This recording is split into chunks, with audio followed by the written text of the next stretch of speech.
안녕하세요. 반갑습니다. 테이버입니다. 자, 자고 일어났더니 세상이 또 바뀌어 있어요. 무슨 일이 있었는가 한번 알아보도록 하겠습니다. 일단은 뭐 뉴스는 많이 전해졌으니까 다들 내용은 아실 거고, 지금 4월 11일자로 새로운 상호 관세, 4월 11일 장마치고 난 뒤로 보시면 될 것 같고요. 그리고 한국 시간에 뉴스로 전해진 거는 어떻게 되냐 그러면은 현재 그 미국에서 한국 시간 기준은 어제 밤이었고요. 미국에서도 이게 이제 그 금요일 날 장이 좀 많이 흔들리는 모습을, 특히 채권 시장이 많이 흔들리는 모습을 보이면서 요것 때문에 관세 이슈가 나왔습니다.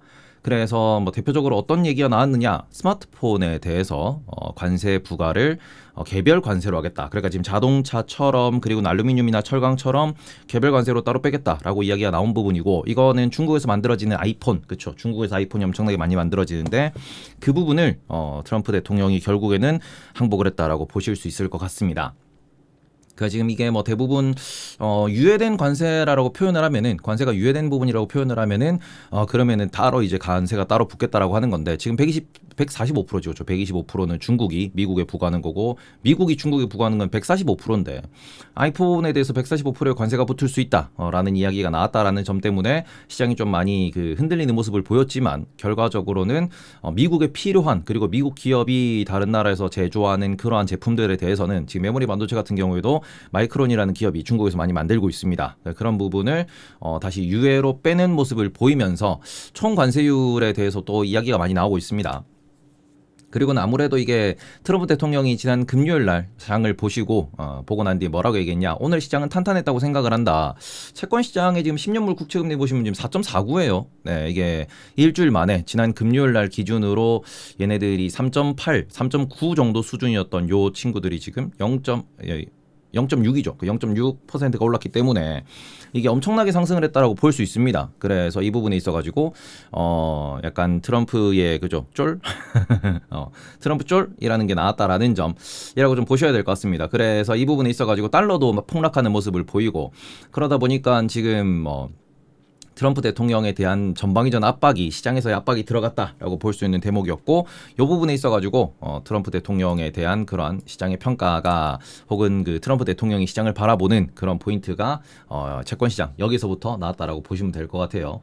그러면서 이런 부분에서는 트럼프가 이제 물러났다라고 볼 수 있는 대목이고요. 물론 이게 또 그 개별 관세가 따로 부과된다라는 점에서는 개별 관세가 몇 프로로 잡히느냐라는 건데, 이게 뭐 이 상황에서 또 이야기가 나왔는데 뭔 얘기가 나왔냐 그러면은 그 이웃 국가들, 그러니까 말 그대로 지금 중국의 이웃 국가, 일본, 한국, 베트남, 인도, 여기랑 손을 잡아야 중국을 포위할 수 있다라고, 중국을 압박할 수 있다라고 해가지고, 이걸 보시면 대포위 전략이다 뭐 이런 얘기가 나오는데, 그러니까 일본이랑 한국, 베트남이랑 인도는 미국 편이 되어줘야 중국을 압박할 수 있다라고 이야기를 하는 거고, 여기서 이야기가 무엇이 나왔냐 그러면은 지금 10%에 대한 그런 상호 관세가 있습니다.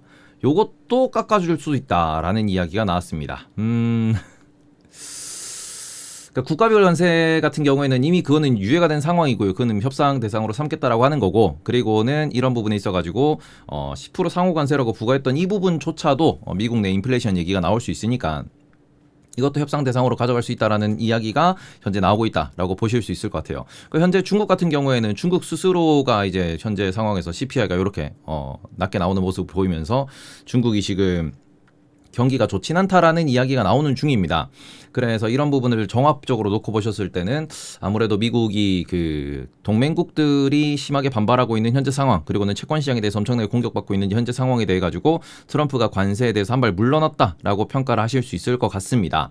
자, 그런데 여기서 문제, 계속 말씀드린 여기서 문제가 뭐냐 그러면은, 지금 그 관세 때문에 아이폰 값이 오른다라고 이렇게 우리가 다들 뭐 예상할 수 있는 부분이었죠.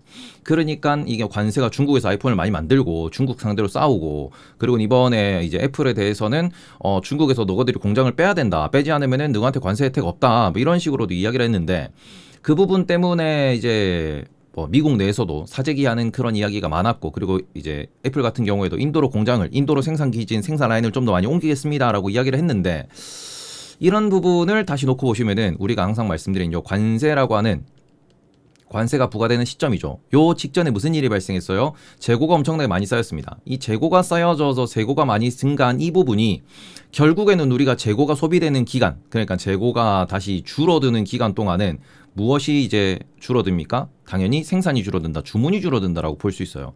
그리고는 이게 실제로도 사재기로 많이들 그 개인 이런 사람들이 뭐 이게 뭐 대팔렘이 됐든 뭐가 됐든 간에 아이폰을 많은 사람들이 줄 서서 샀다라고 표현하고 있습니다. 그러면은 무엇도 이제 문제가 생겨요? 소비도 줄어들거든요. 그러니까 기업 단에서 재고를 많이 확충했다라고 보는 것도 분명히 중요하지만, 그리고는 무엇? 소비도 소위 말하는 과소비, 이게 미래 소비를 땡겨서 소비를 하는 겁니다. 야, 가격 오른데 지금 사놔야 돼. 핸드폰 바꿀까 했는데, 야, 가격 오른데 하면 핸드폰을 바로 바꾼단 말이죠. 자동차도 그렇고 핸드폰도 그렇고 이런 식으로 이제 관세가 부과된다라고 표현했던 대상 물건들에 대해 가지고 어마어마하게 빠르게 좀 소비가 발생을 했다. 그러면은 소비가 당연히 줄어들겠죠. 그리고는 소비가 줄어들고 이런 부분에 있어가지고 이제 주문도 당연히 줄어들게 되는 거고, 이렇게 되면 이게 공장 가동률이라는 거, 그렇죠? 이런 거를 건들 수 있어요. 지금 이제 뭐 경기 침체에 대해서 여전히 뭐 비슷한 관점을 유지하고 있는 월가의 아이비 같은 경우에는 공장이 가동하지 않는다라고 하면 이건 뭡니까? 설비 투자를 줄인다라고, 설비 투자를 좀 이렇게 연기한다라고 볼 수 있죠. 지금 뭐 만들어서 팔리지도 않는데 왜 설비를 투자하냐, 이런 식으로 볼 수 있기 때문에, 그러니까 지금 2025년 기준 1분기, 2025년 1분기 요때가 4월부터 이제 관세가 부과된 거기 때문에 요때를 기준으로 실적이 엄청나게 잘 나온 기업들이 다들 다음 분기, 다다음 분기에 대해서는, 그리고는 지금 뭐 이게 재고를 막 3개월, 6개월, 5개월씩 쌓아놨다라고 하는데, 그러니까 뭐 3개월, 뭐 한 분기, 두 분기 재고 쌓아놨다 그러면은 그게 바로 또 이렇게 그 소비가 되는 게 아니고, 그 소비가 되고 난 뒤에 그 뒤에 일정 기간까지도 계속해서 어찌 보면은 이제 소위 말하는 재고가 많이 쌓여 있는 그런 현상을 우리가 확인할 수 있을 겁니다. 그렇게 되면은 이게 뭐 아이폰 같은 경우에도 1년에 한 번씩 주기가 바뀌는데, 그러면은 지금 아이폰 16인가요? 아이폰 16 같은 경우는 지금 뭐 더 이상 오더를 낼 필요가 없죠. 왜냐면은 남은 기간 동안 16 소비시키고 그 다음에는 17 딱 신제품 내가지고 그 다음에는 이제 신제품을 팔아먹어야 되니까. 그래서 이런 거를 놓고 보시면은 지금 이 주문이 줄어드는, 그리고는 이게 소비가 줄어드는 이 부분이 경제 데이터를 어떻게 이제 변화시킬 거냐, 이게 시장의 핵심 포인트가 된다라고 보셔야 될 것 같습니다.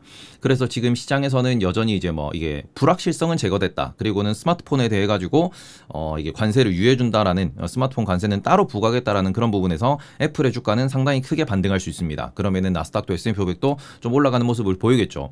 그러고는 시장이 이렇게 흔들리니까 트럼프가 항복을 했다라는 점에서는 시장이 여전히 바닥 확인했다라는 그런 논리, 그런 시점, 그리고는 채권 시장 10년물 기준으로 4.5%, 20년물 30년물 기준으로 5% 기준을 놓고 보면서 약간은 트럼프가 이 정도 선에서는 트럼프 푸시 나오는구나라고 볼 수 있는 대목입니다. 그래서 이런 어찌 보면은 트럼프의 약점이 노출된 현 상황을 놓고 보시면은 그래도 주식시장이 박살이 나고 채권시장이 저렇게 공매도가 들어오고 달러 인덱스가 막 빠지고 이러면은 트럼프도 어쩔 수가 없구나라는 게 시장에 노출이 됐고, 트럼프가 앞으로 뭔가 정책을 씀에 있어가지고 뭐 트럼프식으로 또 그쵸, 우리가 막 지르고 본다라는 그런 부분에 대해서는 여전히 그건 바뀌지 않겠지만, 지르더라도 시장에 대한 충격이 많이 감소할 수 있다라는 점. 그래서 그런 부분에서는 현재 우리가 집중해야 되는 거는 도대체 어느 정도 수준으로 이렇게 후폭풍이 이제 올 거냐. 관세에 대해서는 이제 거의 끝났다라고 보시면 될 것 같아요. 특히 중국이 미국에 대해서 이렇게 뭐 응답을 하지 않는 그런 모습을 보이면서 오히려 미국 혼자서 발을 동동 구르는 그런 모습을 보이고, 동맹국들은 야, 너 계속 그러면 우리도 가만히 못 있어, 이런 게 유럽이나 일본의 태도였다라는 점. 그러니 그 부분에서는 이제 트럼프의 정책 드라이브, 그런 좀 힘은, 파워는 많이 떨어졌다라고 보셔야 될 것 같습니다. 아무튼 주말에 다들 뭐 이렇게 뭐 꽃놀이도 가셨을 거고 아니면 여행도 가셨을 거고, 그런데 좋은 소식이 전해졌다. 시장이 확실히 바닥은 확인을 했고요. 여기에서 아직까지 신고가라는 부분은 요걸 확인해야 된다라는 거. 네, 이거는 계속해서 좀 말씀을 드릴 수밖에 없다라는 점. 그러니까 최악은 지났습니다. 고생 많이 하셨고요. 이제 또 이 부분에 대해서 뭐 하이닉스 같은 경우에도 좋은 소식 나왔으니까 올라갈 가능성이 높아진다. 엔비디아 역시도 이제 뭐 따로 빠졌다라는 점, 매우 이제 기쁘다라고 볼 수 있을 것 같습니다. 어쨌든 트럼프는 항복했고요. 주식시장은 이제 슬금슬금 올라가는 그런 모습을 보이지 않을까라는 희망적인 말씀을 드리면서 일요일날 긴급하게 녹화한 이번 영상은 여기까지입니다. 다들 남은 주말 잘 보내시고요. 내일 아침에 뵙겠습니다. 빠잉.